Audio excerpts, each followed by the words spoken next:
Hello everyone, welcome to career zone. आज की video में हम देखेंगे कि एटम के अंदर कौन कौन से सब पार्टिकल्स पाए जाते हैं जिनसे एटम का स्ट्रक्चर बनता है। ठीक है, तो चलिए स्टार्ट करते हैं। Structure of atom. Structure of atom,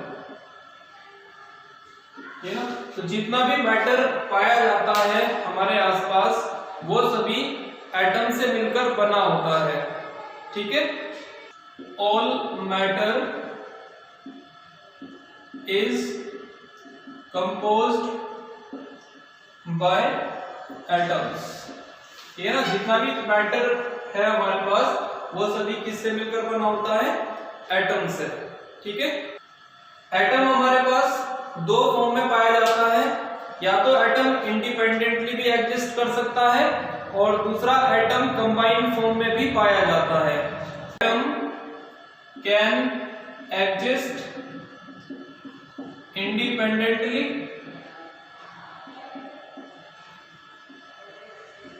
ठीक है ना, और in the combined form,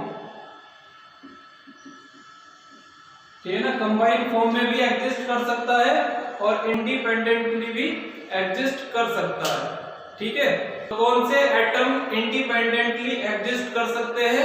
Jin atom का ऑक्टेट पहले से ही फुलफिल होता है, जिन एटम्स को इलेक्ट्रॉन को गेन करने की या फिर इलेक्ट्रॉन को लूज करने की जरूरत नहीं होती है, वो इंडिपेंडेंटली एग्जिस्ट कर सकते हैं। जैसे कि नोबल गैसेस होते हैं हमारे पास। नोबल गैसेस लाइक हीलियम है, नियोन है, ऑर्गन है, क्रिप्टन है। ठीक है ना, और भी नोबल गैसेस होती है।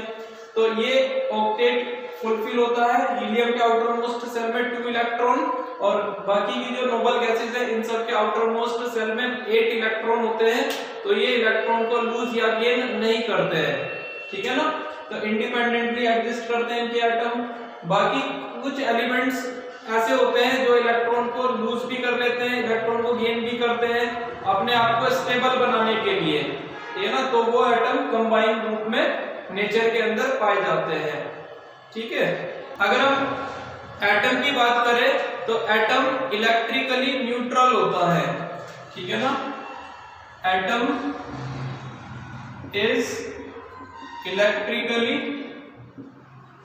न्यूट्रल। ठीक है ना, एटम इलेक्ट्रिकली न्यूट्रल होता है, मींस टोटल पॉजिटिव चार्ज और टोटल नेगेटिव चार्ज इक्वल होता है। ठीक है, जितना भी केमिकल रिएक्शंस होती है उन सभी केमिकल रिएक्शंस में एटम पार्टिसिपेट करते हैं। ठीक है ना, atoms participate in a chemical reaction.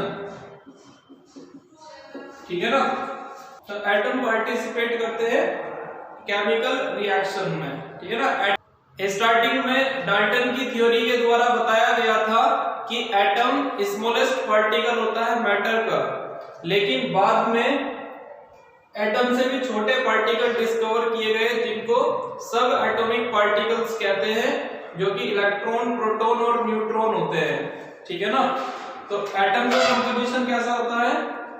Atoms composed of सब particles, that is electron, proton and neutron. ठीक है ना, एटम प्रोटॉन, इलेक्ट्रॉन और न्यूट्रॉन से मिलकर बना होता है। ठीक है, अब हम देखते हैं एटम का रिप्रेजेंटेशन हम किस प्रकार करते हैं। ठीक है, तो देखिए हमारे पास ये एक एटम है। ठीक है ना, यहाँ पर सेंटर में हम बनाते हैं न्यूक्लियस। सेंटर में हमारे पास होता है न्यूक्लियस और बच्चों न्यूक्लियस के अंदर प्रोटॉन होते हैं और न्यूट्रॉन होते हैं। ठीक है, न्यूक्लियस के चारों ओर कुछ ऑर्बिट्स होते हैं।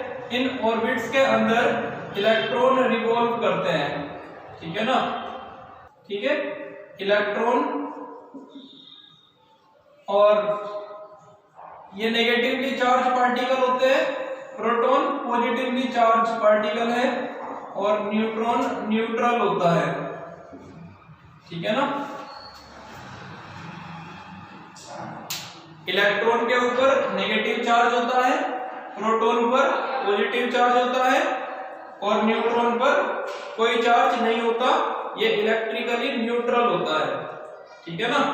यदि न्यूक्लियस में एक प्रोटॉन है तो एक पॉजिटिव चार्ज होगा, यदि न्यूक्लियस में दो प्रोटॉन है तो पॉजिटिव चार्ज होगा 2 यूनिट, यदि न्यूक्लियस में 3 प्रोटॉन होंगे तो +3 यूनिट का चार्ज होगा, ठीक है। आपको ध्यान रखना है प्रोटॉन पर होता है +1, एक प्रोटॉन पर 2 प्रोटॉन होंगे न्यूक्लियस के अंदर तो +2 चार्ज, ये ना 3 प्रोटॉन होंगे तो +3 का चार्ज, समझ रहे हैं। इसी तरीके से इलेक्ट्रॉन पर चार्ज होता है, एक इलेक्ट्रॉन पर -1, 2 इलेक्ट्रॉन पर -2, ठीक है ना। तो हम कह सकते हैं कि जो प्रोटॉन होता है हमारे पास वो पॉजिटिवली चार्ज होता है, ठीक है ना। इलेक्ट्रॉन जो होगा हमारे पास नेगेटिवली चार्ज होगा और न्यूट्रॉन जो होता है, न्यूट्रॉन पर कोई चार्ज नहीं होता, 0 चार्ज, ठीक है ना। पॉजिटिव चार्ज इलेक्ट्रॉन पर, नेगेटिव चार्ज और न्यूट्रॉन के ऊपर 0 चार्ज या फिर कोई चार्ज नहीं होता, इलेक्ट्रिकली न्यूट्रल होता है, ठीक है। यदि एटम न्यूट्रल होता है तो न्यूट्रल एटम के अंदर नंबर ऑफ प्रोटॉन और नंबर ऑफ इलेक्ट्रॉन बराबर होते हैं, ठीक है ना। In neutral atom number of proton equal to number of electron, ठीक है ना। जितने प्रोटॉन होंगे उतने ही इलेक्ट्रॉन भी होंगे और इसीलिए जितना पॉजिटिव चार्ज होता है प्रोटॉन के ऊपर उतना ही नेगेटिव चार्ज होता है इलेक्ट्रॉन के ऊपर, इसीलिए टोटली जो एटम होता है वो इलेक्ट्रिकली न्यूट्रल होता है, ये ना। Total positive charge equal to total negative charge. ध्यान रखना मैग्नीट्यूड ऑफ चार्ज बराबर होती है नंबर ऑफ प्रोटॉन और नंबर ऑफ इलेक्ट्रॉन पर, ऑफ चार्ज, ठीक है ना, इक्वल होता है प्रोटॉन पर और इलेक्ट्रॉन पर। जितना चार्ज इलेक्ट्रॉन के ऊपर होता है उतना ही चार्ज प्रोटॉन, और ये चार्ज की वैल्यू कितनी होती है, इलेक्ट्रॉन के ऊपर चार्ज होता है -1.6 × 10⁻⁻19 कूलम और प्रोटॉन के ऊपर भी उतना ही चार्ज होता है +1.6 × 10⁻⁻19 कूलम, ठीक है ना। तो देखो जितना पॉजिटिव चार्ज है उतना ही नेगेटिव चार्ज है, तो टोटल जो एटम होता है वो इलेक्ट्रिकली न्यूट्रल होता है, ठीक है ना। न्यूट्रल एटम में number of proton number of electron बराबर होते हैं और चार्ज की मैग्नीट्यूड बराबर है, इसलिए एटम न्यूट्रल होता है, ठीक है। अभी हमने स्ट्रक्चर ऑफ एटम में देखा न्यूक्लियस के अंदर प्रोटॉन और न्यूट्रॉन दोनों होते हैं। यहाँ पर आप एक एक्सेप्शन भी लिख सकते हो, एक्सेप्शन हाइड्रोजन है ना। हाइड्रोजन के अंदर नंबर ऑफ न्यूट्रॉन्स नहीं होते हैं, hydrogen has no neutron. Hydrogen के अंदर एक प्रोटॉन होता है, एक इलेक्ट्रॉन होता है, ठीक है ना। एक प्रोटॉन एक इलेक्ट्रॉन, न्यूट्रॉन हाइड्रोजन के अंदर नहीं होता है न्यूक्लियस में, ठीक है। यदि हम इलेक्ट्रॉन, प्रोटॉन और न्यूट्रॉन के मासेस की बात करें तो देखिए कितना होता है। मास ऑफ प्रोटॉन लगभग बराबर होता है मास ऑफ न्यूट्रॉन के, ठीक है ना, जो कि होता है इक्वल टू 1 AMU और AMU को हम क्या बोलते हैं, atomic mass unit, atomic mass unit, ठीक है ना। और 1 AMU की वैल्यू जो होती है 1.67 × 10⁻⁻27 kg, या फिर मैं इसको लिख सकता हूं 1.67 × 10⁻⁻24 ग्राम, ये ना। ग्राम में 10⁻⁻24 और किलोग्राम में 10⁻⁻27, ठीक है। यदि हम प्रोटॉन के मास को इलेक्ट्रॉन के मास से कंपेयर करें तो देखिए mass of proton equal to होता है 1837 टाइम्स मास ऑफ इलेक्ट्रॉन के, ठीक है ना। और इलेक्ट्रॉन का मास मैं आपको बता दूं, इलेक्ट्रॉन का मास होता है 9.1 × 10⁻³ kg। यदि आप इस नंबर की मल्टीप्लाई 1837 से कराओगे तो आपको मास ऑफ प्रोटॉन मिल जाएगा, ठीक है ना, किलोग्राम में, क्योंकि ये मास किलोग्राम में है इलेक्ट्रॉन का मास। तो इतने से मल्टीप्लाई करोगे, 1837 से मल्टीप्लाई करोगे तो आपको मास ऑफ प्रोटॉन मिल जाएगा 1.67 × 10⁻27 kg, ठीक है।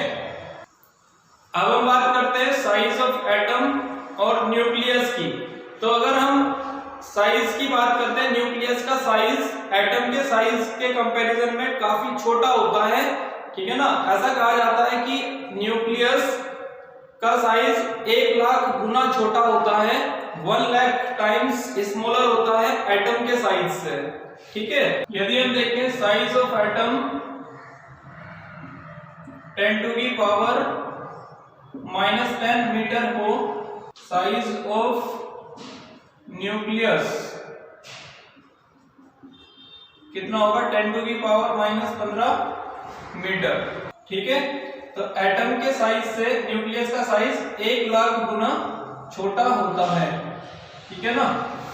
तो आज की वीडियो में हमने देखा एटम का स्ट्रक्चर किस प्रकार से होता है, ये ना, न्यूक्लियस कहां पर, न्यूक्लियस के अंदर प्रोटॉन न्यूट्रॉन होते हैं, और हमने मास की बात करी, साइज की बात करी, ठीक है ना। तो आप ये सब अच्छी तरीके से तैयार कीजिए, ठीक है ना। तो यदि आपको वीडियो पसंद आई है तो आप चैनल को सब्सक्राइब कर दीजिए, वीडियो को शेयर कीजिए, लाइक कीजिए। Thank you.